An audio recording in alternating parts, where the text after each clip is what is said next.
అందరికీ నమస్కారం. నేను షేక్ ఇస్మాయిల్, ట్రాఫిక్ ఇన్స్పెక్టర్ నంద్యాల పట్టణంలో మా గౌరవ జిల్లా ఎస్పీ గారి ఉత్తర్వుల మేరకు మేము ప్రతిరోజు ట్రాఫిక్ మరియు లా అండ్ ఆర్డర్ పోలీసులు నంద్యాల పట్టణంలోని ముఖ్యమైన కూడల్లో ప్రతిరోజు ఈ డ్రంక్ అండ్ డ్రైవ్ అనే టెస్టు ప్రతిరోజు నిర్వహించడం జరుగుతుంది. దానిలో మేము యావరేజ్గా రోజుకు ఒక 20 నుండి 25 మంది దాకా మాకు తాగి వాహనాలు నడుపుతూ మాకు పట్టుకోవడం జరుగుతుంది. వీరిని కోర్టులో ప్రొడ్యూస్ చేయడం జరుగుతుంది. కోర్టు వారు వీరికి వాళ్ళ రీడింగ్ని బట్టి ఫైను లేదా జైలు శిక్ష వేయడం జరుగుతుంది. ఈ 2 రోజుల్లో ఒక 5 మంది తాగి వాహనం నడిపే వారికి ఒక్కొక్క వారం జైలు శిక్ష వేయడం జరిగింది. సో జైలు శిక్ష వేయడము అంటే మరి 7 రోజులు ఫ్యామిలీ దూరంగా ఉండడము పర్మనెంట్గా ఒక రికార్డు అవుతుంది. తర్వాత స్టూడెంట్స్ తర్వాత ఉద్యోగం కోసం ట్రై చేసే వారైతే వారికి ఉద్యోగం రాదు. కాబట్టి దయచేసి ట్రాఫిక్ పోలీస్ వారు మేము చేసే అప్పీల్ ఏమంటే తాగి వాహనాలు నడపకూడదని చెప్పి మేము కోరుచున్నాము. ప్రతిరోజు ఏదో ఒక సర్కిల్లో లా అండ్ ఆర్డర్ మరియు ట్రాఫిక్ పోలీసులు ఖచ్చితంగా డ్రంక్ అండ్ డ్రైవ్ టెస్ట్ జరుగుతుంది. పట్టుబడితే మాత్రం ఖచ్చితంగా కోర్టుకు ప్రొడ్యూస్ చేయడం జరుగుతుంది. కోర్టు వారు ఈవెన్ ఈ మధ్యలో ఒక స్టూడెంట్ 2012లో ఒక డ్రంక్ అండ్ డ్రైవ్ కేసు దొరికాడు. ఆయనకు కోర్టు వారు 3,000 రూపాయలు ఫైన్ వేశారు. ఈ మధ్యలో ఏదో జాబ్ వచ్చింది, గవర్నమెంట్ జాబ్ వస్తే ఇక్కడ రికార్డ్ అయింది కాబట్టి వన్స్ కన్విట్ అయింది కాబట్టి ఆయనకు జాబ్ రాలేదు.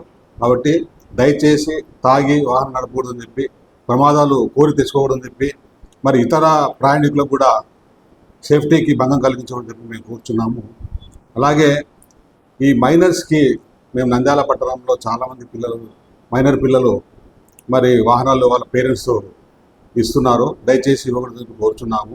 దానివల్ల ఏదైనా ప్రమాదం జరిగితే మైనర్తో పాటు మైనర్ పేరెంట్స్ లేకుంటే ఆ బండి ఓనర్ ఎవరుంటే వాళ్ళు కూడా కేసులో ముద్దాయితారు. దయచేసి మీ మైనర్ పిల్లలకి వాహనాలు ఇవ్వకూడదని చెప్పి మేము కోరుచున్నాము. ఒకవేళ పిల్లలకి ఏమైనా వాహనాలు నేర్పించాలా, బైక్ నేర్పించాలనుకుంటే మీ పర్యవేక్షణలో మీరుండే నేర్పించాలని మేము కోరుచున్నాము. అలాగే మనకు నంద్యాల పట్టణంలో రోడ్లు ఒక ఓల్డ్ టౌన్లో తప్ప మంచి సువిశాలమైన రోడ్లు ఉన్నాయి.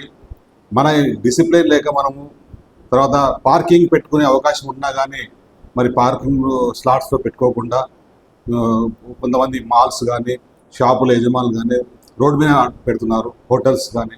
కాబట్టి పార్కింగ్ పెట్టుకునే అవకాశం ఉంది. దయచేసి మీరు పార్కింగ్ స్లాట్స్లో పెట్టుకోవాలని చెప్పి మేము కోరుచున్నాము. తర్వాత ఈ మోటార్ సైకిళ్ళు, ముఖ్యంగా బుల్లెట్ మోటార్ సైకిళ్లకు ఈ సైలెన్సర్ మార్చి కంపెనీ వారు కాకుండా ఎక్కువ సౌండ్ వచ్చేవి చేస్తున్నాయి.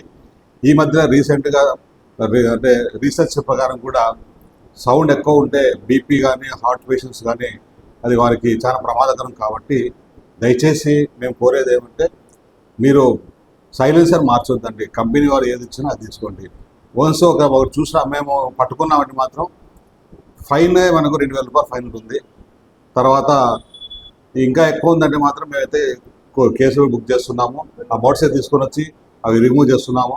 ఒక 2 months బ్యాక్ కూడా మేము ఒక 70 సైలెన్సర్లు తీసుకొని పోయి మనం గవర్నమెంట్ డిగ్రీ గారి దగ్గర డిఎస్పీ గారి సమక్షంలో వాటిని ధ్వంసం జరిగింది.